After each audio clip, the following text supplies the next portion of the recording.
नमस्कार दोस्तों, मैं सत्य मिश्रा सभी का टेक्सी रनर्स के यूट्यूब चैनल पे स्वागत और अभिनंदन करता हूं। दोस्तों आज आप सभी के लिए कुछ महत्वपूर्ण प्रश्नों की श्रृंखला लेके आया हूं जो कि आपके सीटेट एग्जाम की दृष्टि से दोस्तों बहुत ही ज़्यादा महत्वपूर्ण है। इसके अलावा जो भी टीचिंग एग्जाम होते हैं जिसमें ईवीएस से रिलेटेड प्रश्न पूछा जाता है दोस्तों, उसके लिए भी बहुत ज़्यादा महत्वपूर्ण है। ठीक है, तो शुरू से अंत तक दोस्तों पूरा वीडियो देखिएगा और आप खुद कमेंट करिएगा दोस्तों कि आपके द्वारा कितने प्रश्न इसमें से सही हो पा रहे हैं। ठीक है, चलिए स्टार्ट करते हैं आज की क्लास का पहला प्रश्न। दोस्तों यहाँ पे पहला प्रश्न आपके सामने स्क्रीन पे आ चुका है। देखिए पहला प्रश्न जो है पूछना क्या चाहता है, देखते हैं। यहाँ पे कह रहा है कि बाघ के बारे में निम्नलिखित में से कौन सा कथन गलत है। इसमें से कौन सा कथन पहचानना है। बाघ के बारे में यहाँ पे कुछ कथन दिया गया है, इसमें से आपको बताना है कि कौन सा कथन गलत है। चलिए स्टार्ट करते हैं। यहाँ पे कथन एक दे रखा है कि इसके शरीर पर पीली और काली धारियां होती हैं। बिल्कुल सही बात है दोस्तों, जो बाघ होता है उसकी जो बनावट होती है उसके शरीर पे पीली और काली कलर की क्या होती हैं, धारियां बनी होती हैं। ठीक है, उसके अलावा सेकंड जो है बी कथन है कि अपने मूंछों की सहायता से यह अपने शिकार का पता लगाता है। बिल्कुल सही दोस्तों, ये अपने मूंछों की सहायता से अपने शिकार का पता लगा लेता है। यहाँ तक कि वह घास पे चलने वाले जानवर और पत्तों की आवाज़ में भी डिफरेंस कर लेता है। ठीक है, चलिए ये भी आपका सही हो गया। कथन एक सही, बी सही। इसके अलावा कथन सी देखते हैं। कह रहा है कि अंधेरे में इसकी आंखों की रोशनी मनुष्य से 4 गुना ज़्यादा होती है। दोस्तों एक कथन गलत है, क्योंकि अंधेरे में इसकी आंखों की रोशनी जो होती है मनुष्य से 4 गुना ज़्यादा नहीं होती, बल्कि कितना होती है, 6 गुना ज़्यादा दूर की चीज़ों को ये देख सकता है। ठीक है, ये तो गलत हो गया। इसके अलावा कथन 4 क्या दे रखा है। कह रहा है कि इसकी गर्जन जो है 5 किमी तक सुनी जा सकती है। दोस्तों ये भी क्या है, गलत है, क्योंकि जो बाघ होता है इसकी गर्जन जो होती है 5 नहीं बल्कि 3 किलोमीटर तक इसकी गर्जन को सुना जा सकता है। तो इसमें दोस्तों 2 कथन आपके सही हैं और 2 गलत हैं। तो गलत कथन कौन सा है वही पूछा है इसमें, तो गलत कथन सी और डी है। तो इस प्रश्न का राइट जवाब क्या हो जाएगा, ऑप्शन नंबर 3 इसका राइट जवाब होगा। चलिए अगले प्रश्न पे। अब प्रश्न संख्या नेक्स्ट दोस्तों यहाँ पे पूछा जा रहा है कि यदि हम पक्षियों को देखते हैं तो हम पाते हैं कि अधिकांश पक्षी अक्सर अपनी गर्दन हिलाते हैं। इसका कारण यह है कि यदि हम पक्षियों को देखते हैं तो हम अवलोकन करते हैं या उनको देख के हम देखते हैं कि अधिकांश पक्षी ऐसे होते हैं जो कि अपनी गर्दन को बहुत ज़्यादा हिलाते रहते हैं। और कारण क्या है, किस कारण से वो अपनी गर्दन को अधिक हिलाते हैं। ऑप्शन 1 दे रखा है कि उनके कान ढके होते हैं और वे उड़ सकते हैं। पक्षियों की 2 आंखें होती हैं, उनकी आंखें एक समय में 2 अलग अलग वस्तुओं पर ध्यान केंद्रित कर सकती हैं। अधिकांश पक्षियों में आंखें स्थिर होती हैं और हिल नहीं सकते। बिल्कुल सही दोस्तों, इस प्रश्न का जो राइट जवाब होगा वो ऑप्शन नंबर 4 होगा, क्योंकि अधिकांश पक्षियों की जो आंखें होती हैं वो क्या होती हैं, स्थिर होती हैं। कहने का मतलब इधर उधर घूम नहीं सकती हैं। इस कारण से जो पक्षी होते हैं अपनी गर्दन को बहुत ज़्यादा हिलाते हैं अगर उनको किसी भी चीज़ को देखना रहता है। तो इस प्रश्न का राइट जवाब क्या हो जाएगा, ऑप्शन नंबर 4 हो जाएगा। और उसको कभी कभी पूछ लेता है कौन सा ऐसा पक्षी है जो कि अपनी गर्दन को बहुत ज़्यादा घुमा लेता है, तो उल्लू जो होता है दोस्तों वो अपनी गर्दन को बहुत ज़्यादा घुमा लेता है। ठीक है, और पक्षियों से रिलेटेड एक प्रश्न और पूछा जाता है, कौन सा पक्षी ऐसा है जो कि झटके से अपनी गर्दन को आगे पीछे करता है। तो झटके से अपनी गर्दन आगे पीछे कौन करता है, मैना होती है दोस्तों, जो कि झटके से अपनी गर्दन को आगे पीछे करती है। चलिए अगले प्रश्न पे, प्रश्न संख्या नेक्स्ट है और सभी प्रश्न दोस्तों बहुत ही अच्छे हैं। ठीक है, प्रश्न संख्या 3 है। कह रहा है कि जो जानवर रात में जागते हैं वे वस्तुओं को देख सकते हैं। जो जानवर रात्रिचर होते हैं, रात में जागने वाले जानवरों को रात्रिचर बोला जाता है। वे किसी भी चीज़ को किस रूप में देखते हैं, सभी रंगों में, केवल काले और सफ़ेद में, केवल हरे रंग में, केवल लाल रंग में। तो जो जानवर रात्रिचर होते हैं, रात में जागने वाले, वो हर चीज़ को किस रूप में देखते हैं, केवल काला और सफ़ेद। कैसा, केवल काला और सफ़ेद रूप में ही चीज़ों को देख सकते हैं। जैसे रात्रिचर जानवरों में दोस्तों आपको बता दें उल्लू है। इसके अलावा रेगिस्तानी सांप जो होता है वो भी क्या होता है, रात्रिचर होता है। वो हर एक चीज़ को किस में देखते हैं, केवल काला और सफ़ेद। तो इस प्रश्न का राइट जवाब ऑप्शन नंबर 2 हो जाएगा।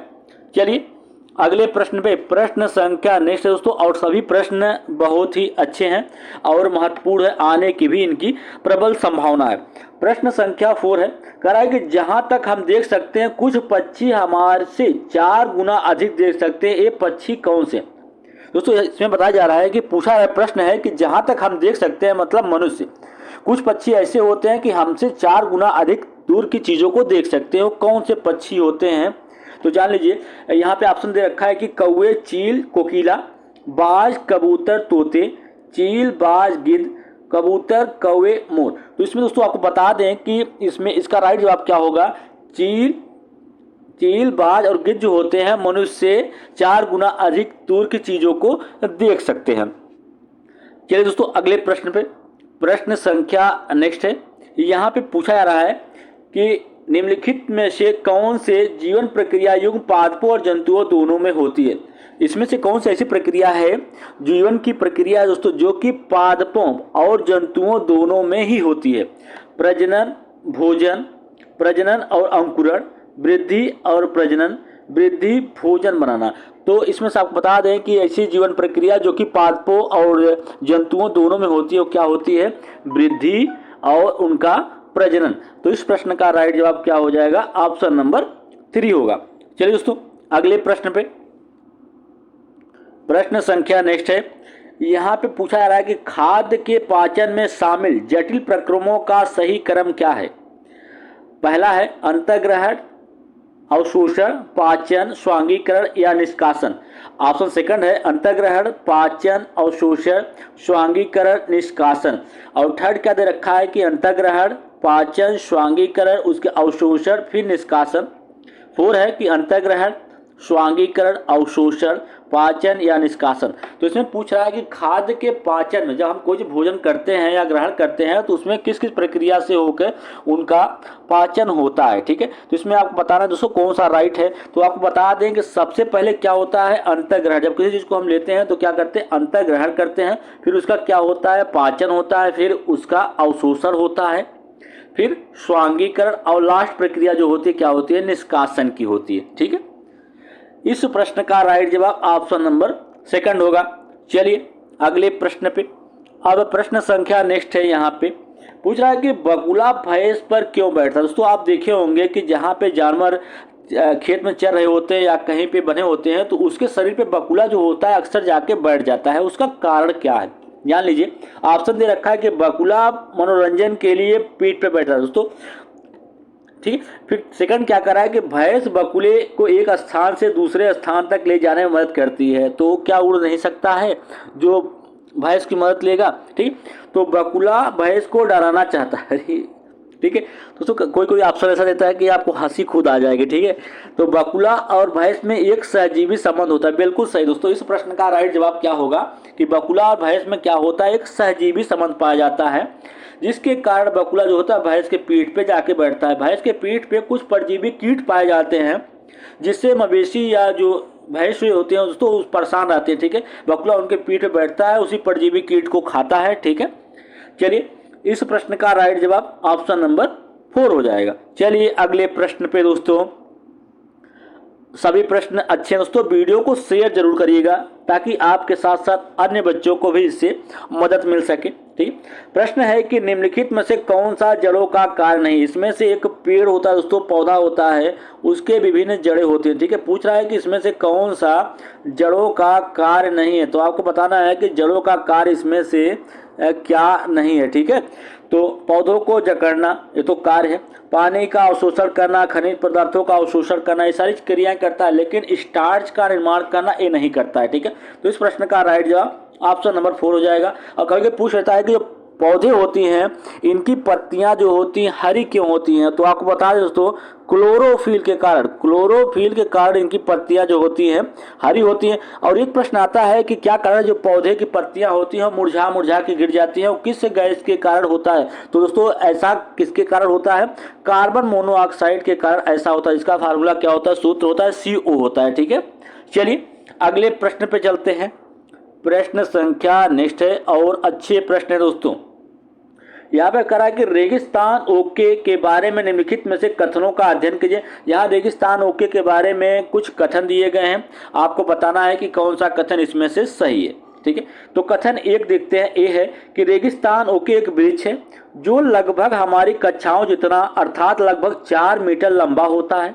कथन B है कि इस वृक्ष की जड़ें इसकी ऊंचाई से लगभग 30 गुना तक भूमि में नीचे जाती हैं जब तक कि यह पानी तक न पहुंच जाए। कथन सी है कि इस वृक्ष के तने में पानी एकत्रित होता है। कथन डी है कि यह वृक्ष आबू धाबी में पाया जाता है। इसमें से आपको सही कथन चूज करना।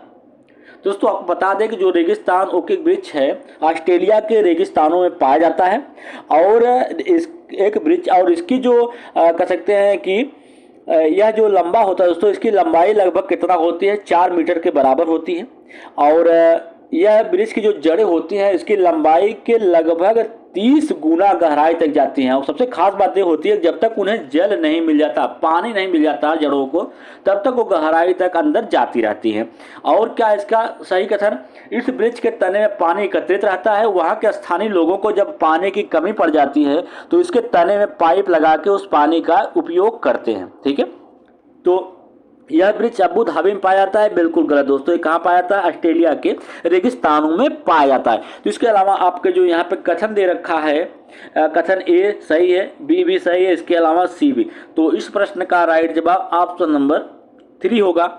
चलिए अगले प्रश्न पे, प्रश्न संख्या नेक्स्ट है और सभी प्रश्न दोस्तों अच्छे हैं और आने की भी संभावना है। खेजड़ी वृक्ष के बारे में सही कथनों का चयन कीजिए।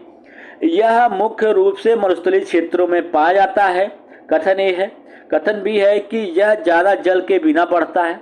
कथन सी है कि यह एक छायादार वृक्ष है और बच्चे इसकी छाया में खेलना पसंद करते हैं।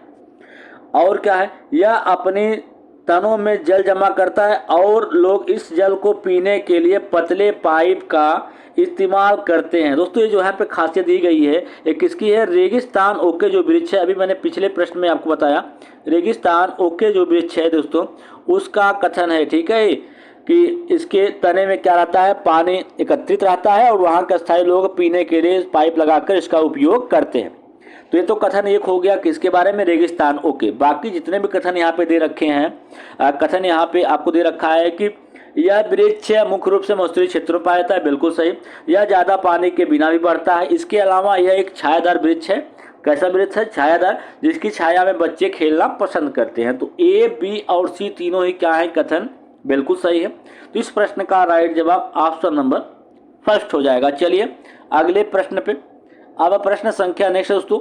और आपको बता दें कि जानवरों में हाथी से रिलेटेड प्रश्न आपके सीटेट परीक्षा में दोस्तों अक्सर पूछा जाता है कि हाथियों के झुंड के बारे में सही कथनों का चयन कीजिए। कभी हाथियों के झुंड के बारे में पूछ लेगा तो कभी उसके खाने के बारे में पूछ लेगा। ठीक है, तो यहाँ पर दोस्तों आपको बता दें कि हाथियों के झुंड के कुछ विशेषताएं दी गई, इसमें से आपको बताना है कौन सा सही है। कथन ये दे रखा है कि हाथी के झुंड में मुख्यतः 14 से 15 वर्ष तक के मादा और बच्चे हाथी होते हैं। कथन भी है कि हाथी के झुंड में एक विशेष परिवार के सदस्य होते हैं। कथन सी है कि सबसे बुजुर्ग मादा झुंड की नेता होती है। कथन डी है कि हाथी का झुंड कितनी भी संख्या में मादा हाथी और बच्चों को समायोजित कर सकता है। दोस्तों आप जान लीजिए कि जो हाथियों के झुंड में मुख्य रूप से 14 से 15 वर्ष तक की मादा और बच्चे उसमें शामिल होते हैं और इनकी संख्या कितनी होती है, 10 से 12 इनकी संख्या होती है। ठीक है, और हाथियों में दोस्तों आपको बता दें कि जो सबसे बुजुर्ग हाथी होती है वही पूरे अपने झुंड का क्या करती है, नेतृत्व करती है। ठीक है, और एक जो हाथी होता है दोस्तों, वयस्क हाथी जिसको बोला जाता है, वो एक दिन में लगभग 100 किलो से ज़्यादा पत्तियां और झाड़ियां जो है उसको खा लेता है। हाथी के बड़े बड़े कान होते हैं और जिससे वह क्या करते हैं, अपने आप को हवा करने के लिए, इसके अलावा कीड़े मकोड़े को उड़ाने के लिए इसका उपयोग करती है। और शरीर को, और जो हाथी होता है उसको कीचड़ में खेलना बहुत ज़्यादा अच्छा लगता है। उसकी सहायता से अपने शरीर को क्या करती है, ठंडक पहुंचाती है। और दोस्तों तो आपको इसमें बताना है कि इस प्रश्न का राइट जवाब दोस्तों आपको मिल गया होगा। राइट जवाब कथन ए सही है और इसके अलावा कथन सी। तो इस प्रश्न का राइट जवाब क्या हो जाएगा, ऑप्शन नंबर सेकंड इसका राइट जवाब होगा। चलिए अगले प्रश्न पे, प्रश्न संख्या नेक्स्ट है। यहाँ पे पूछा जा रहा है दोस्तों कि एस्टिक अम्ल की गंध किसके समान होती है, सिरका, टमाटर, मिट्टी का तेल, उपयुक्त में से एक से अधिक या उपयुक्त में से कोई नहीं। तो एस्टिक अम्ल जो होता है इसकी गंध किसके समान होती है, सिरका के समान होती है। और सिरका का उपयोग दोस्तों खाद्य पदार्थों के संरक्षण के लिए किया जाता है। ठीक है, तो इस प्रश्न का राइट जवाब ऑप्शन नंबर फर्स्ट है। चलिए अगले प्रश्न पे, अब प्रश्न संख्या नेक्स्ट दोस्तों, यहाँ पे पूछा जा रहा है कि सांपों के बारे में सही कथन का चयन कीजिए। सांप के बारे में यहाँ पे आपको सही कथन का चयन करना है। दोस्तों एक बात आपको बता दें कि सांपों को कभी कभी प्रश्न पूछ लेता है कि किसान का मित्र किसे कहते हैं, तो वहाँ पे केचुआ नहीं दिया जाता है, कछुआ, और वहाँ पे सांप दे दिया जाता है। तो दोस्तों आपको लगता है कि सांप कैसे मित्र हो सकता है, तो मैं आपको बता दूँ कि सांप जो होता है वो किसान का मित्र होता है। दोस्तों किस कारण से किसान का मित्र होता है? क्योंकि ये फसलों को नुकसान पहुंचाने वाले जो चूहे होते हैं दोस्तों, उनको क्या करता है, उनका शिकार करता है और उससे फसल की सुरक्षा हो पाती है। इसलिए सांपों को किसान का मित्र भी कहा जाता है। और इस जो प्रश्न पूछा जा रहा है यहाँ पे कि सांपों के बारे में सही कथन का चयन करना है आपको, तो यहाँ पे कुछ कथन दे रखे हैं कि हमारे देश में केवल 4 प्रकार के जहरीले सांप पाए जाते हैं। बी है कि कोबरा सांपों की एक जहरीली किस्म है। सी है कि एक जहरीली सांप के 4 खोखले दांत होते हैं जिसके माध्यम से जहर सांप के काटने पर किसी व्यक्ति के शरीर में प्रवेश करता है। कथन डी है कि सर्पदंश की दवा सांप के जहर से बनाई जाती। तो दोस्तों आपको बता दें कि सांपों के बारे में यहाँ पे कुछ कथन दिया गया और उसमें से आपको सही कथन चूज करना है। तो सही कथन दोस्तों आपको बता दें कि हमारे देश में केवल 4 प्रकार के जहरीले सांप पाए जाते हैं और कोबरा जो सांप है वो जहरीले सांपों की एक किस्म है। इसके अलावा जो सर्पदंश की जो दवा बनाई जाती है वो सांप के जहर से ही बनाई जाती है। और उसको कभी कभी होता है कि सांप जो होते हैं दोस्तों क्या सुन सकते हैं, क्या वो देख सकते हैं, तो ये सब ऐसा नहीं करते दोस्तों। अगर बीन बजाने जैसे क्या होता है कि कंपन, जैसे जब सपेरा जो होता है बीन बजाता है तो उससे उत्पन्न जो कंपन होता है उसी के जरिए वो क्या करते हैं, प्रतिक्रिया व्यक्त करते हैं। तो यहाँ पे दोस्तों इस प्रश्न का राइट जवाब मिल गया होगा आपको। कथन ए सही है, बी सही है, इसके अलावा कथन डी। तो इस प्रश्न का राइट जवाब क्या हो जाएगा, ऑप्शन नंबर ए सही होगा। चलिए अगले प्रश्न पे।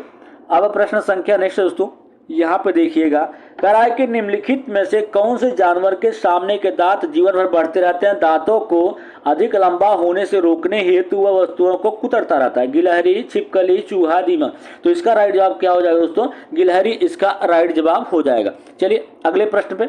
अब प्रश्न संख्या नेक्स्ट है, यहाँ पे पूछा रहा है कि ग्रामीण क्षेत्रों के घरों की संरचना उस जलवायु परिस्थितियों से जुड़ी होती है जिनमें वे बने होते हैं। एक गांव जहां घरों में निम्नलिखित विशेषताएं हैं। घर मजबूत बांस के खंभों पर बने होते हैं। घर का अंदरूनी भाग लकड़ी का बना होता है। घर जमीन से लगभग 3 से 3.5 मीटर ऊपर बनाए जाते हैं। छतें ढलान के साथ बनाई गई होती है। अगर इस गांव में भारी वर्षा होती है तो यह गांव किस राज्य का हिस्सा है? उत्तर प्रदेश, राजस्थान, बिहार या असम। तो दोस्तों आपको बता दें कि ऐसा घरों की विशेषता जहाँ पे घर जो होते हैं बांस के खंभों पे 3 से 3.5 मीटर ऊंचाई पे बनाए जाते हैं और छतें जो होती हैं वो क्या होती हैं, ढलान वाली होती हैं ताकि जो पानी होता है उस पर रुके न, क्योंकि वहाँ पे वर्षा अधिक होती है और नीचे का जो छत होता है, नीचे का हिस्सा होता है तो उसमें पानी लग जाता है। तो ऐसे घरों की विशेषता कहाँ पे पाए जाते हैं? ऐसे घर पाए जाते हैं असम में। कहाँ पे? असम में। चलिए इस प्रश्न का राइट जवाब क्या हो जाएगा, ऑप्शन नंबर 4 होगा। चलिए दोस्तों अगले प्रश्न पे। सभी प्रश्न अच्छे हैं दोस्तों, वीडियो को शेयर जरूर करिएगा दोस्तों और इसके अलावा कमेंट करके बताइएगा कि आपके द्वारा कितने प्रश्न सही हो पा रहे हैं। प्रश्न संख्या नेक्स्ट है कि रक्त समूह ओ वाले पुरुष का विवाह रक्त समूह ए वाली महिला से होता है तो उनके पहले बच्चे का रक्त समूह ओ होने की कितने % चांसेस हैं?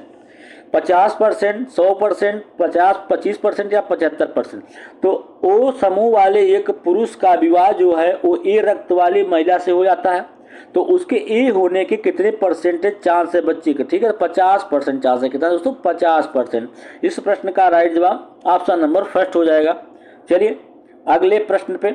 प्रश्न संख्या नेक्स्ट है दोस्तों, अब यहाँ पे पूछा रहा है कि कांच के जार और बोतलों के अचार भरने से पहले धूप में अच्छी तरह सुखाया जाता है। ऐसा क्यों किया जाता है? उनमें धूल हटाने के लिए, नमी को पूरी तरह से दूर करने के लिए, अचार को स्वादिष्ट बनाने के लिए, उनका तापमान बढ़ाने के लिए।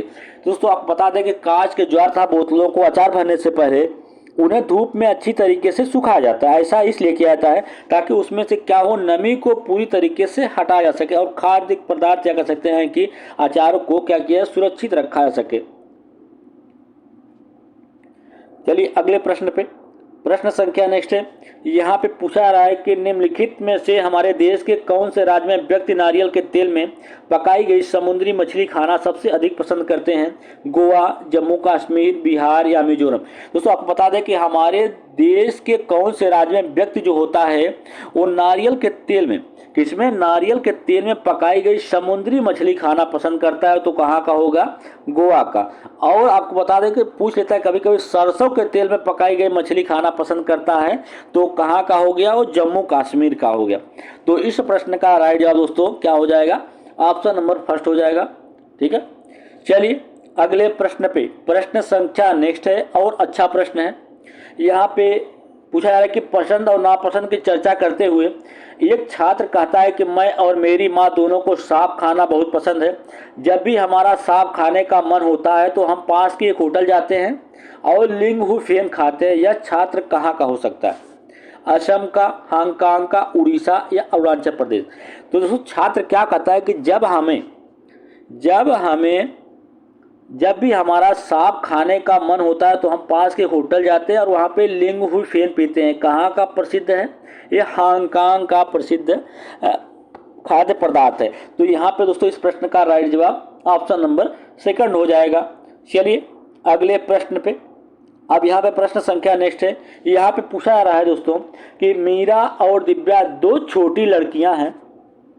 मीरा को समोसा, कटलेट और ब्रेड खाने का शौक है, जबकि दिव्या को आयरन की कमी वाला खाना पसंद है। मीरा और दिव्या क्रमशः निम्नलिखित में से किस रोग से पीड़ित हो सकती हैं?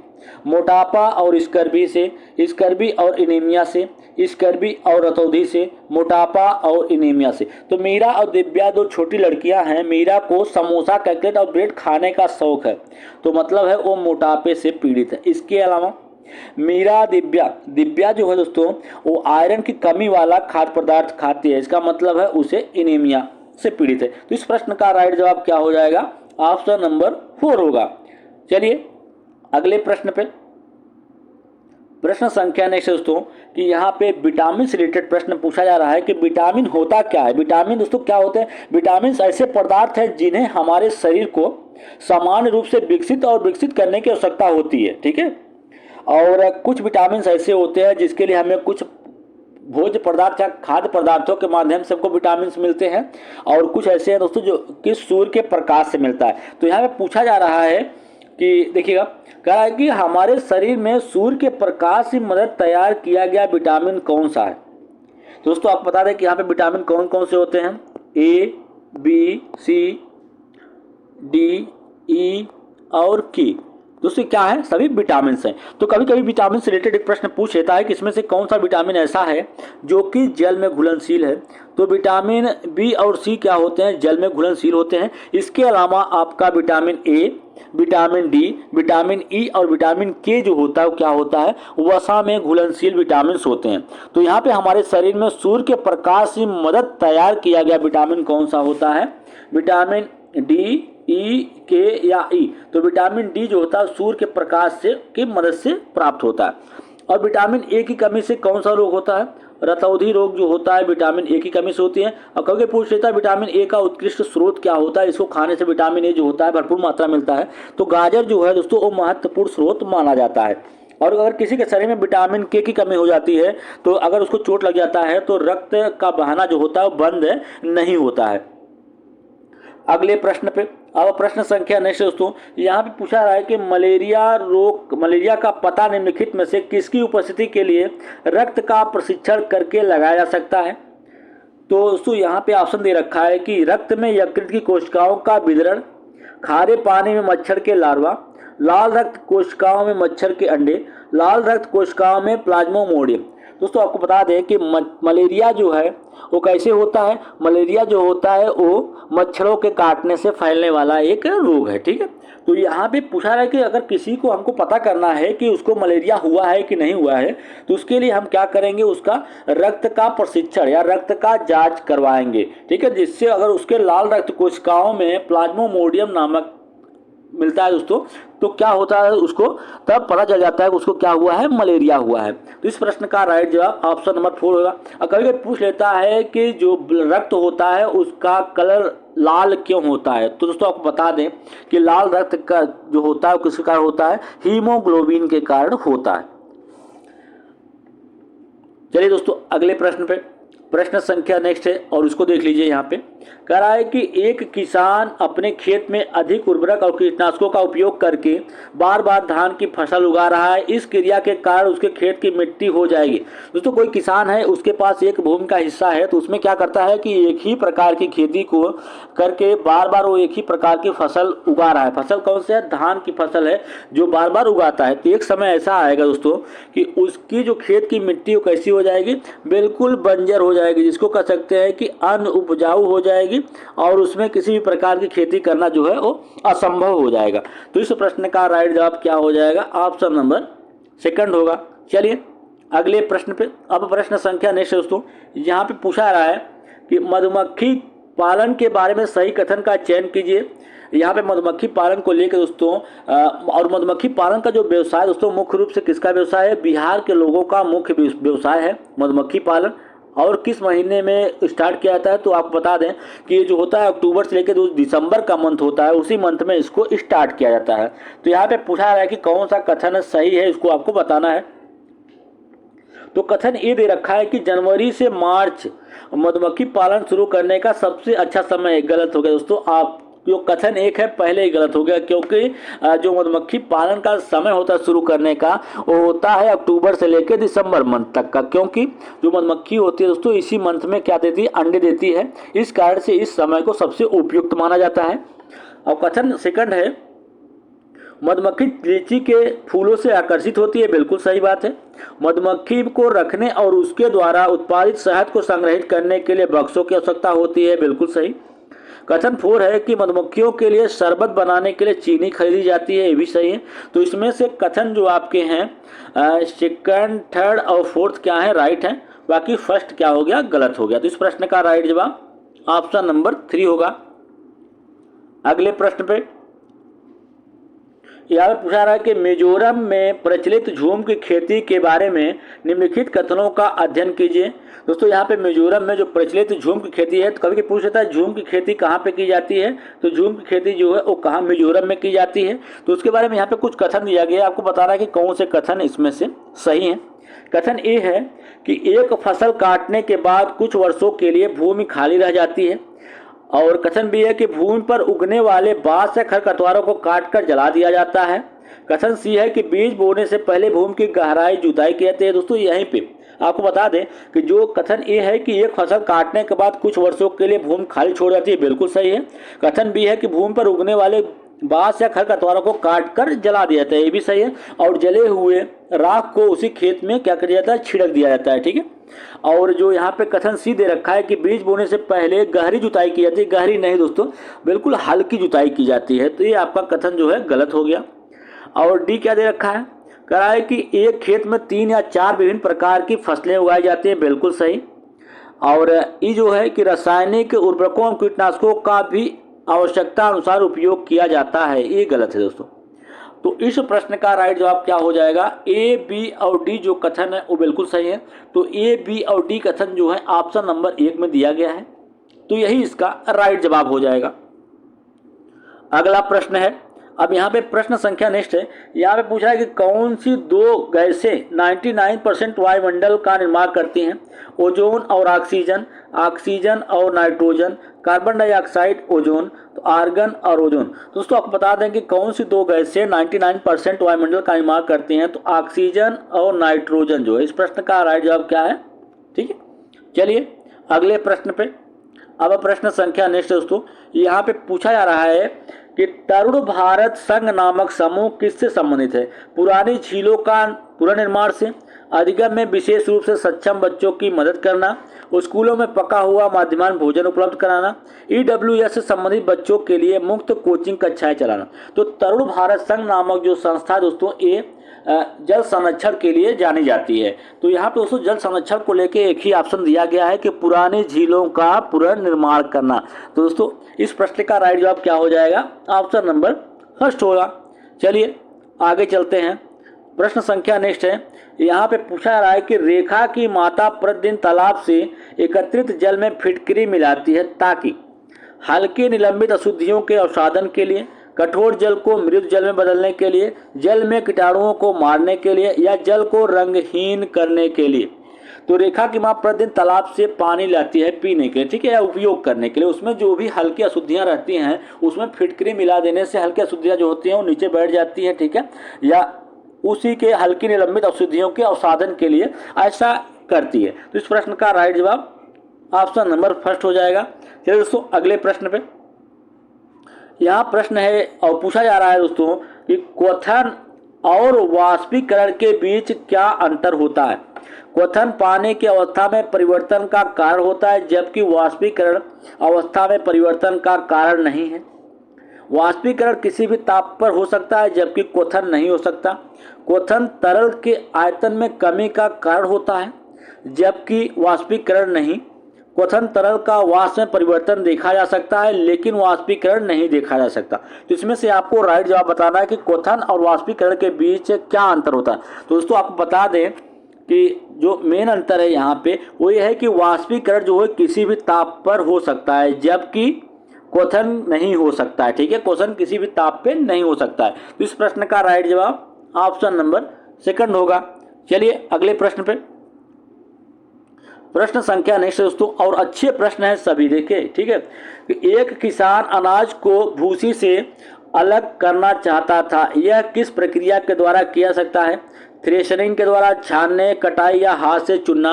तो एक किसान जो है वो अनाज को भूसे से अलग करना चाहता है। इसका मतलब ये है कि वो क्या करेगा, इसके लिए थ्रेशरिंग का काम करेगा, ठीक है। और कटाई करने के लिए दोस्तों विभिन्न प्रकार के औजार हैं, इसके अलावा विभिन्न प्रकार की मशीनें आ गई, उसकी सहायता से वो कटाई कर सकता है। और हाथ से चुनना, जैसे दोस्तों जो खाद्य पदार्थ होते हैं, चावल होता है, उसमें दोस्तों कोई पदार्थ होता है, इसमें कुछ कण अगर किसी मिट्टी के कण है या पत्थर है दोस्तों उसको हटाने के लिए हाथ से उसको चुना जाता है। चलिए अगले प्रश्न पे। प्रश्न संख्या नेक्स्ट है। अब यहाँ पे पूछा जा रहा है प्रश्न संख्या नेक्स्ट में कि नीचे दिए गए कथन पढ़िए और सही विकल्प का चयन कीजिए। अभी कथन दे रखा है कि एक नेत्री जीवों का दृश्य क्षेत्र द्विनेत्री जीवों की तुलना में अधिक होता है। इसका कारण दिया गया है क्या कि एक नेत्री जीवों को दृष्टि में दृश्य क्षेत्रों के अधिव्यापन की क्षमता होती है। तो इसमें आपको बताना है कि अब कथन सही है या उसका कारण सही है। तो दोस्तों आपको बता दें कि इसका अभी कथन जो दे रखा है कि एक नेत्र जीवों का दृश्य क्षेत्र द्विनेत्र जीवों की तुलना में अधिक होता है, बिल्कुल सही है। जबकि इसका जो कारण दिया गया है कि एक नेत्र जीवों के की दृष्टि में दृश्य क्षेत्रों के अधिव्यापन की क्षमता होती है, गलत है। तो इस प्रश्न का राइट जवाब क्या हो जाएगा, ऑप्शन नंबर 3 ए सही है परंतु आर क्या है, गलत है। चलिए अगले प्रश्न पे। अब यहाँ पे प्रश्न संख्या नेक्स्ट दिया गया है, इसको देखिएगा दोस्तों। यहाँ पे पूछा रहा है कि खेती का दिया गया विवरण पढ़ें और उसके प्रकार की पहचान करें। दोस्तों क्या है कि कभी कभी प्रश्न जो पूछने का तरीका होता है डिफरेंट होता है। तो दोस्तों आपको पिछले प्रश्न मैंने आपको बताया कि झूम की खेती के बारे में प्रश्न पूछा गया था। तो अब यहाँ पे उसी प्रश्न को पूछने का दूसरा तरीका दे रखा है कि किस टाइप से पूछा जाता है। कि यहाँ पे दिया गया पूरा एक फसल को काटने के बाद भूमि को कुछ वर्षों के लिए खाली छोड़ दिया जाता है, वहाँ कुछ भी नहीं उगाया जाता। बांस या खरपतवार जो भी उस भूमि पर उगते हैं उसको बाहर नहीं निकाला जाता बल्कि उन्हें काट कर जला दिया जाता है और राख को भूमि को उपजाऊ बनाती है। जब भूमि खेती के लिए तैयार हो जाती है तो उसे हल्के से खोदा जाता है, जुताई नहीं की जाती है, इस पर बीज गिराए जाते हैं। तो ये कैसी खेती है दोस्तों, ये कौन सी झूम की, चरण खेती, सिंचाई खेती या सहकारी खेती। तो ये कैसी खेती है, ये आपको बता दें झूम की खेती है। और झूम की खेती कहाँ पे होती है, मिजोरम में होती है, ठीक है। चलिए दोस्तों अगले प्रश्न पे। प्रश्न संख्या नेक्स्ट है। यहाँ पे पूछा जा रहा है कि जब एक सपेरा अपने संगीत वाद्य यंत्र बीन को बजाता है तो उसकी आवाज़ सुनकर सांप अपना सिर आगे पीछे घुमाता है। आपको कैसे लगता है कि सांप संगीत वाद्य यंत्र पर प्रक्रिया कर रहा है। तो यहाँ पे ऑप्शन दे रखा है यंत्र को सूंघने से, यंत्र द्वारा उत्पन्न ध्वनि को सुनकर, या यंत्र की गतिविधि को देखकर, या यंत्र द्वारा उत्पन्न कंपन पर प्रतिक्रिया दिखाकर। दोस्तों बिल्कुल सही है। इस प्रश्न का जो राइट जवाब हो जाएगा सांप के जो होता है, सांप जो होता है दोस्तों, सांप संगीत वाद्य यंत्र पर प्रतिक्रिया व्यक्त करता है। यह यंत्र द्वारा उत्पन्न कंपन जो होता है दोस्तों उस पर प्रतिक्रिया व्यक्त करता है, जबकि यह सुन नहीं सकता है या यंत्र की जो ध्वनि होती है उसको सुन नहीं सकता है। ठीक है, जबकि यंत्र द्वारा उत्पन्न जो कंपन होता है उस पर क्या करता है, उस पर प्रतिक्रिया व्यक्त करता है। चलिए अगले प्रश्न पे, प्रश्न संख्या नेक्स्ट है। अब यहाँ पे पूछा जा रहा है कि प्रश्न संख्या नेक्स्ट में दोस्तों कह रहा है कि एक परिवार एक इकाई है जिसमें एक माँ, पिता और उसके 2 बच्चे हैं। यह कथन है गलत है, क्योंकि कई तरह के परिवार हैं और कोई परिवार को केवल एक ही प्रकार के रूप में वर्गीकृत नहीं कर सकता है। सेकंड है कि सही है क्योंकि यह एक आदर्श परिवार का आकार है। तीसरा है कि सही है क्योंकि यह सभी भारतीय परिवारों की तरह है। चौथा है कि गलत है क्योंकि कथन में यह निर्दिष्ट होना चाहिए था कि बच्चे क्या हैं, जैविक। तो दोस्तों आपको बता दें कि इस प्रश्न का राइट जवाब क्या हो जाएगा कि ऑप्शन नंबर फर्स्ट होगा, क्योंकि यहाँ पे कहा गया है कि गलत है। परिवार जो है कि एक परिवार की एक इकाई होती है जिसमें माँ, पिता और उनके 2 बच्चे होते हैं। यह कथन कैसा है, बिल्कुल गलत है, क्योंकि कई तरह के परिवार होते हैं और कोई परिवार को सिर्फ एक ही प्रकार के रूप में वर्गीकृत नहीं करना चाहिए। ठीक है दोस्तों, तो इस प्रश्न का राइट जवाब ऑप्शन नंबर फर्स्ट होगा। चलिए अगले प्रश्न पे। अब यहाँ पे प्रश्न संख्या नेक्स्ट है और अच्छे प्रश्न है कि प्रेमलता अग्रवाल 45 साल की उम्र में माउंट एवरेस्ट स्केल करने वाली सबसे वृद्ध भारतीय महिला बनी है। निम्नलिखित में से वह किस राज्य की है, झारखंड, उत्तर प्रदेश, राजस्थान या बिहार। तो ये कहाँ की रहने वाली हैं, ये झारखंड की रहने वाली हैं। ठीक है, अब यहाँ पे जानिए दोस्तों, यहाँ पे माउंट एवरेस्ट दे रखा है। यहाँ पे आपसे कभी पूछ लेता है कि जो माउंट एवरेस्ट है और इसकी ऊंचाई कितनी है, तो आप जान लीजिए कि 8,848 मीटर जो है इसकी ऊंचाई है। और नेपाल का हिस्सा कहाँ पे है, नेपाल में है। और नेपाल में इसे क्या कहा जाता है दोस्तों, इसको सागर माथा के नाम से जाना जाता है। किसके, सागर माथा कहा जाता है। कहाँ पे, नेपाल में इसको सागर माथा कहा जाता है। चलिए अगले प्रश्न पे, प्रश्न संख्या नेक्स्ट दोस्तों, और सभी प्रश्न अच्छे हैं। यहाँ पे कह रहे कि रीना को आम पसंद है, वह इन्हें सर्दियों हेतु संरक्षित करना चाहती है। निम्नलिखित में से कौन सा उसे संरक्षित करने का एक बेहतर उपाय है। रीना जो है दोस्तों उसे आम खाना बहुत ज़्यादा पसंद है और उसे सर्दियों के लिए वो सुरक्षित रखना चाहती है। तो निम्नलिखित में से कौन सा उन्हें संरक्षित करने का एक बेहतर तरीका या उपाय है। ठीक है, जूस बनाकर वायुरोध पात्र में संग्रहित कीजिए, प्लास्टिक थैली में डाल दीजिए, फ्रिज में संग्रहित कीजिए, आम, पापड़ और अचार बन। बिल्कुल सही दोस्तों, अगर उसको आम खाना पसंद है तो वह सर्दियों के लिए उसको सुरक्षित रखना चाहती है तो उसके लिए सिर्फ एक ही कर सकती है, एक ही काम उसका क्या कर सकती है, आम का पापड़ बना सकती है या आम का अचार। तो दोनों बना कर दोस्तों उसको सर्दियों के लिए सुरक्षित रह सकती है। चलिए अगला प्रश्न है। अब यहाँ पे प्रश्न नंबर नेक्स्ट है। यहाँ पे पूछा रहा है कि धौलावीरा यूनेस्को की विश्व विरासत सूची में शामिल होने वाला भारतीय स्थल है। तो कौन सा भारतीय स्थल है धौलावीरा यूनेस्को के विश्व विरासत सूची में शामिल होने वाला, कौन सा स्थान का है, कौन से नंबर का है, 38वें नंबर का, 39वें, 40वें या 41वां। दोस्तों कौन सा है, 40वें नंबर का है। इस प्रश्न का राइट जवाब ऑप्शन नंबर 3 होगा। चलिए अगले प्रश्न पे, प्रश्न संख्या नेक्स्ट है। अब यहाँ पे पूछा जा रहा है कि निम्नलिखित में से कौन सा उपकरण समूह कार्य के माध्यम से पर्यावरण अध्ययन सिखाने में लगे बच्चों के सामाजिक व्यक्तिगत गुणों का आकलन करने के लिए उपयुक्त होता है। कागज पेंसिल प्रशिक्षण, मौखिक प्रश्न, निर्धारण मापनी कार्य। तो इस प्रश्न का राइट जवाब क्या हो जाएगा दोस्तों, आपको बता दें कि निर्धारण मापनी इसका राइट जवाब होगा। चलिए अगले प्रश्न पे, प्रश्न संख्या नेक्स्ट है। अब यहाँ पे पूछा जा रहा है कि एक पक्षी एक पेड़ पर ऊंचाई पर अपना घोंसला बनाता है, यह कौन सा पक्षी हो सकता है, सनबर्ड, इंडियन रॉबिन, कौवा या डब। तो एक पक्षी जो है पेड़ की ऊंचाई पे अपना घोंसले का निर्माण करता है, वो होता है दोस्तों कौवा होता है, क्योंकि कौवा जो होता है पेड़ की सबसे ऊंची डाल पे अपने घोंसले का निर्माण करता है। और सबसे खास बातें होती है दोस्तों, कौवा जो होता है वो कोयल के बच्चे की भी क्या करता है, देख रेख करता है। किसके? कोयल। कोयल जो होती है दोस्तों कभी भी घोंसले का निर्माण नहीं करती है, और कौवा जो होता है उसके अंडे का पालन करता है या उसके अंडे को सेता है। तो इस प्रश्न का राइट जवाब ऑप्शन नंबर 3 हो जाएगा। चलिए अगले प्रश्न पे, प्रश्न संख्या नेक्स्ट है। यहाँ पे पूछा जा रहा है कि पोचमपल्ली एक गांव है जो कि विशेष कपड़े के लिए प्रसिद्ध है, जिसे पोचमपल्ली कहा जाता है। यह गांव एक हिस्सा है। दोस्तों पोचमपल्ली एक गांव है जो कि विशेष कपड़े या साड़ियों के लिए प्रसिद्ध है, जिसे पोचमपल्ली कहा जाता है। तो यह गांव किसका हिस्सा है? केरल का, कर्नाटक का, आंध्र प्रदेश, तमिलनाडु। तो हिस्सा किसका है दोस्तों? आपको बता दें यह हिस्सा है आंध्र प्रदेश का। चलिए अगले प्रश्न पे, प्रश्न संख्या नेक्स्ट है और रिपीटेड प्रश्न है। ठीक है, चलिए आगे चलते हैं।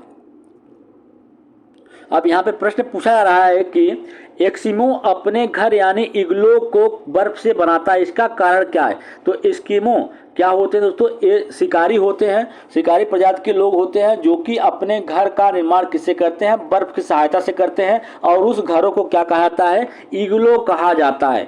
तो बर्फ से निर्माण करने का कारण क्या है? क्योंकि ध्रुवीय क्षेत्रों में केवल बर्फ ही उपलब्ध होता है।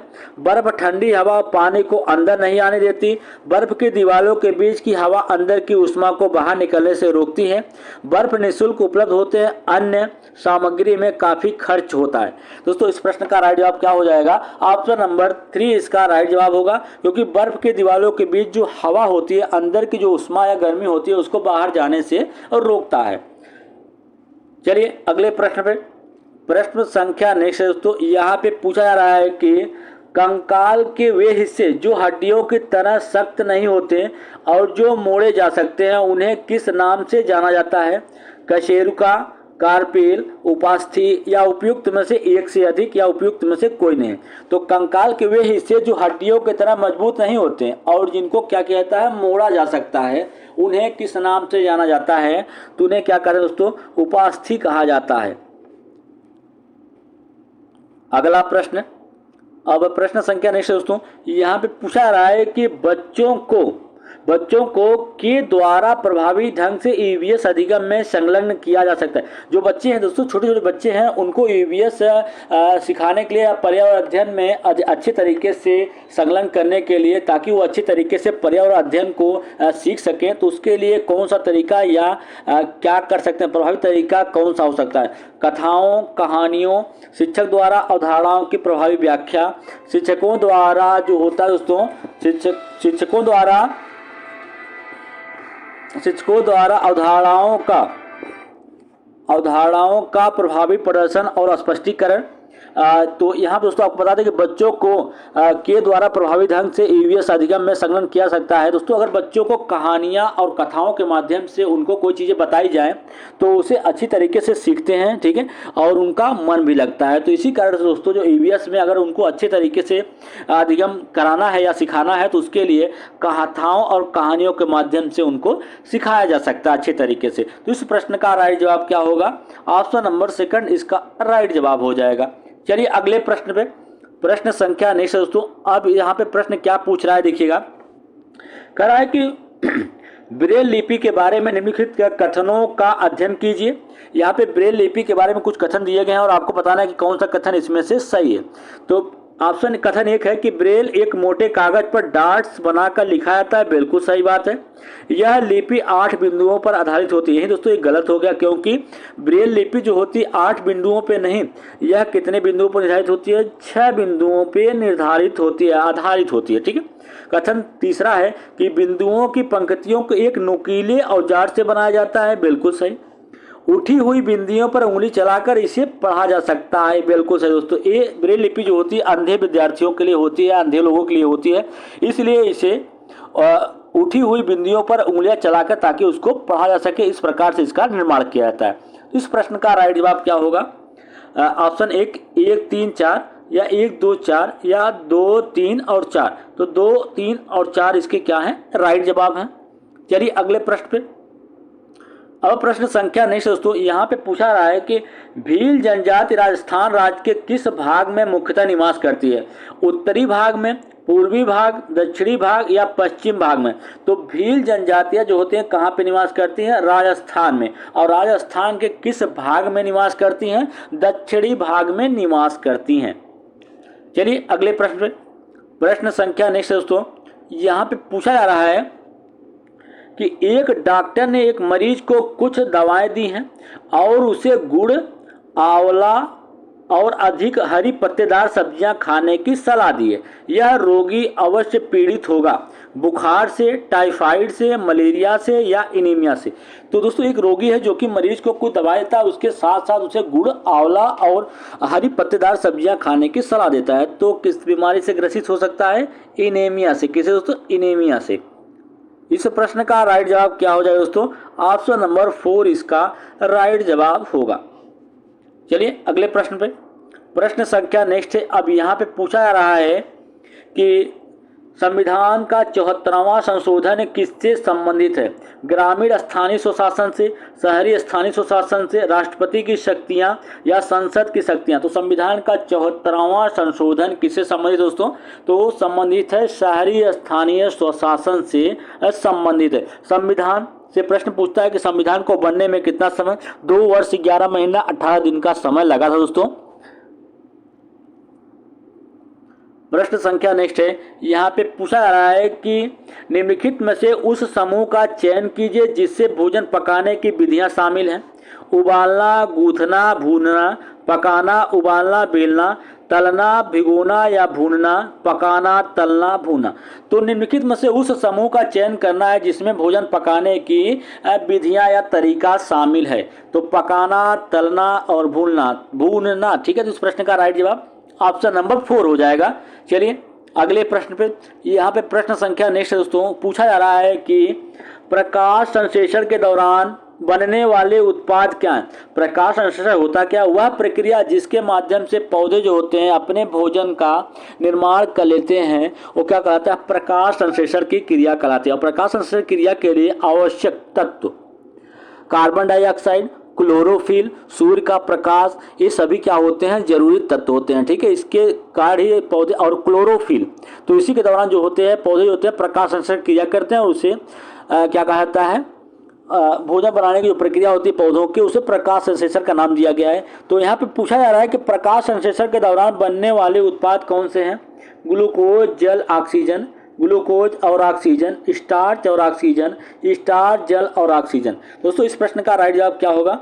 ऑप्शन नंबर फर्स्ट होगा, क्योंकि प्रकाश संश्लेषण के दौरान बनने वाले उत्पाद होते हैं ग्लूकोज होता है, जल होता है और ऑक्सीजन होता है। इसमें ऑक्सीजन क्या होता है? निष्कासित होता है, मतलब बाहर निकलता है। और कार्बन डाइऑक्साइड जो होती है वो क्या होती है? वो अवशोषित होती है। चलिए आगे चलते हैं प्रश्न संख्या नेक्स्ट पे। यहाँ पे पूछा रहा है कि निम्नलिखित में से कौन सा कक्षा 5 के छात्रों में जिज्ञासा जागृत करने का सबसे प्रभावी तरीका है? पहला, हस्त गतिविधि आधारित अनुभव अधिक प्रदान करें। सेकंड है कि उन्हें लिखित कार्य के रूप में अधिक अभ्यास दें। थर्ड है कि बार बार इकाई प्रशिक्षण कराएं। या ऑप्शन 4 है कि अन्वेषणात्मक और कल्पनाशील प्रश्न पूछें। दोस्तों यहाँ पे जिज्ञासा पैदा करने की बात हो रही है कि कक्षा 5 का विद्यार्थी है और उसमें जिज्ञासा जागृत करने का सबसे प्रभावशाली तरीका ये है कि अगर बच्चे को कल्पना भरी चीज़ों से प्रश्न पूछा जाए या कल्पना आ रहा है तो उनसे कोई चीज़ पूछी जाए, उनसे करवाई जाए दोस्तों, तो उसको बहुत ही मन से करते हैं और उसमें क्या होती है? उनके जानने की बहुत ज़्यादा इच्छा भी होती है। ठीक है, कल्पनाशील प्रश्न उनसे ज़्यादा पूछा है कि अगर ऐसा हो जाए तो फिर क्या होगा। ठीक है, तो उसमें वो चढ़ बढ़ के हिस्सा लेते हैं और दोस्तों उसके बारे में और बताने की भी कोशिश करते हैं अपने अलग अलग ढंग से। तो इस प्रश्न का राइट जवाब ऑप्शन नंबर 4 होगा। चलिए अगले प्रश्न पे, अब यहाँ पे प्रश्न संख्या नेक्स्ट है। यहाँ पे पूछा जा रहा है कि प्रश्न पत्र तैयार करते समय रश्मि को निम्नलिखित चरणों का पालन करना सिखाया जाता है। दोस्तों प्रश्न पत्र तैयार करने के लिए किन किन चरणों से गुजरना पड़ता है, उन चरणों को यहाँ पे आपको सही क्रम में बताना है। पहले ऑप्शन दे रखे यहाँ पर दिया है, कथन के प्रश्नों को लिखना, प्रारूप तैयार करना, प्रश्न पत्र संपादन करना, रूपरेखा तैयार करना। तो सबसे पहले आपको बता दें कि इस प्रश्न का जो राइट जवाब होगा दोस्तों तो ये होगा दोस्तों, सबसे पहले प्रारूप तैयार किया जाएगा। ठीक है, फिर उसके बाद रूपरेखा उसकी तैयार की जाएगी। फिर उसके अलावा प्रश्नों को लिखा जाएगा, फिर प्रश्नों का संपादन किया जाएगा। तो इस हिसाब से दोस्तों आपको बता दें कि इसका जो राइट जवाब होगा ऑप्शन नंबर सेकंड राइट जवाब हो जाएगा। चलिए अगले प्रश्न पे, प्रश्न संख्या नेक्स्ट है।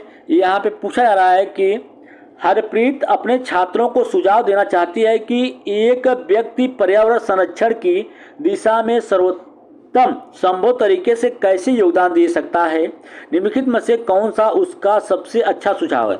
यात्रा के लिए सार्वजनिक परिवहन प्रणाली का उपयोग करें, निजी वाहन जैसे कार स्कूटर आदि न रखें, घर से बाहर बार बार यात्रा करने से बचें, निजी वाहन के इंजन की नियंत्रित रूप से जांच करवाते रहें। ठीक है, तो दोस्तों आपको बताना है कि इसमें से कौन सा सुझाव जो है वो सबसे अच्छा है ताकि जो पर्यावरण संरक्षण हो सके।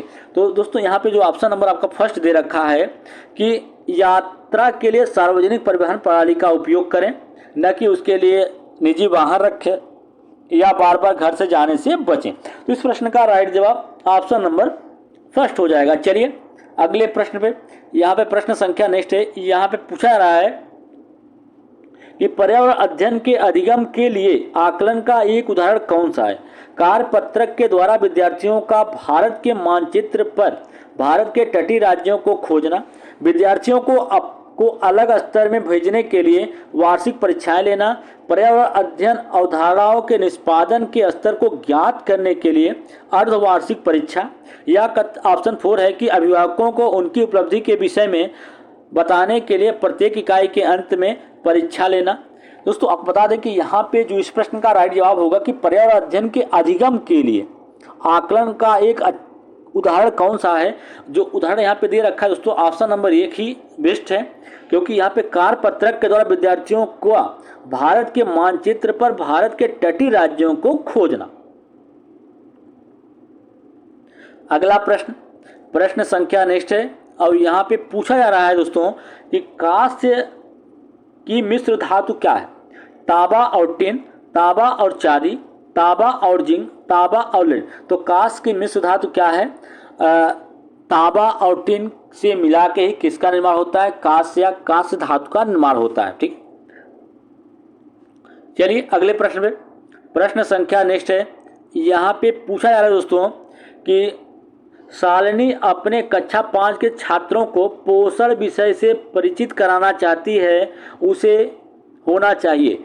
ब्लैक बोर्ड पर पाचन तंत्र का चित्र बनाइए, पोषक तत्वों से भरपूर विभिन्न खाद्य पदार्थों के उदाहरण दें, विभिन्न प्रकार के खाद्य पदार्थों को दर्शाने वाले चार्ट का उपयोग करें, या ऑप्शन 4 है कि छात्रों को अपने टिफिन बॉक्स खोलने के लिए कहें, सामग्री देखें और उसके बाद उसका स्पष्टीकरण दें। दोस्तों बहुत सही, यहाँ पे शालिनी जो है अपने कक्षा 5 के छात्रों को पोषण विषय के बारे में परिचित कराना चाहती है। तो उसके लिए उसे क्या करना पड़ेगा कि जो भी छात्र उसके यहाँ पढ़ने के लिए आते हैं तो उसके पहले उसके जो टिफिन बॉक्स जिस बॉक्स में वो खाना लेके जाते हैं, ठीक है, उसको क्या करना पड़ेगा, खोलना पड़ेगा और उसमें देखना पड़ेगा वो खाने के लिए कौन कौन सी चीज़ें ले जाते हैं। ठीक है, फिर उसके बाद में उनको अच्छे तरीके से समझाया जा सकता है कि पोषण के लिए कौन कौन सी चीज़ें जरूरी होती हैं। तो इस प्रश्न का राइट जवाब ऑप्शन नंबर 4 होगा। चलिए अगला प्रश्न है। यहाँ पे प्रश्न संख्या नेक्स्ट दोस्तों पूछा जा रहा है कि रानीपुर वन्यजीव अभ्यारण्य को का बाघ अभ्यारण्य घोषित किया गया है। जो रानीपुर वन्यजीव अभ्यारण्य है को कहाँ का बाघ अभ्यारण्य घोषित किया गया है, उड़ीसा का, बिहार का, उत्तर प्रदेश या झारखंड। तो कहाँ का घोषित किया गया है रानीपुर को, उत्तर प्रदेश का। अगला प्रश्न दोस्तों यहाँ पे पूछा जा रहा है कि केरल के पड़ोसी राज्य कौन से हैं। केरल के पड़ोसी राज्य यहाँ पे आपको बताना है। तो केरल के पड़ोसी राज्य दोस्तों कौन से हैं। केरल के पड़ोसी राज्य कर्नाटक, महाराष्ट्र, आंध्र प्रदेश, कर्नाटक, तमिलनाडु या तमिलनाडु और आंध्र प्रदेश। तो केरल के पड़ोसी राज्य कौन से हैं, कर्नाटक और तमिलनाडु पड़ोसी राज्य हैं। चलिए अगले प्रश्न पे, प्रश्न संख्या नेक्स्ट दोस्तों यहाँ पे पूछा जा रहा है कि समुदाय एक महत्वपूर्ण शिक्षण और अधिगम संसाधन है क्योंकि यह सस्ता और सुलभ है। बुजुर्ग लोग बुद्धिमान होते हैं और उनके पास समय होता है। यह एक वास्तविक स्थितियों में सीखने का अवसर प्रदान करता है। समुदाय में उपलब्ध समस्त ज्ञान को कोई भी अपना अनायास ही स्वीकार कर लेता है।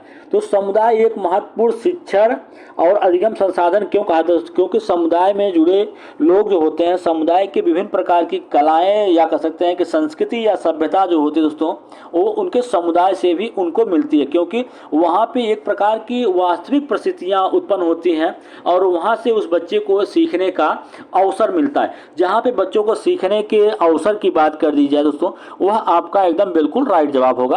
तो इस प्रश्न का राइट जवाब ऑप्शन नंबर 3 होगा। चलिए अगले प्रश्न पे, प्रश्न संख्या नेक्स्ट है। यहाँ पे पूछा जा रहा है कि मोहन ने कक्षा में बताया कि उसके पिताजी कुल्हड़ बनाते हैं। हम जो चीज़ें बनाते हैं और करते हैं थीम के अंतर्गत विद्यार्थियों को चाय पीने वाले कुल्हड़ बनाना सिखाना चाहते हैं, तो आप निम्नलिखित में से कौन से संसाधन का उपयोग करेंगे? सामुदायिक संसाधन, तकनीकी संसाधन, मीडिया संसाधन या प्राकृतिक संसाधन? तो दोस्तों इसमें किस संसाधन का उपयोग करेंगे? उसके लिए प्राकृतिक संसाधन का उपयोग किया जाएगा।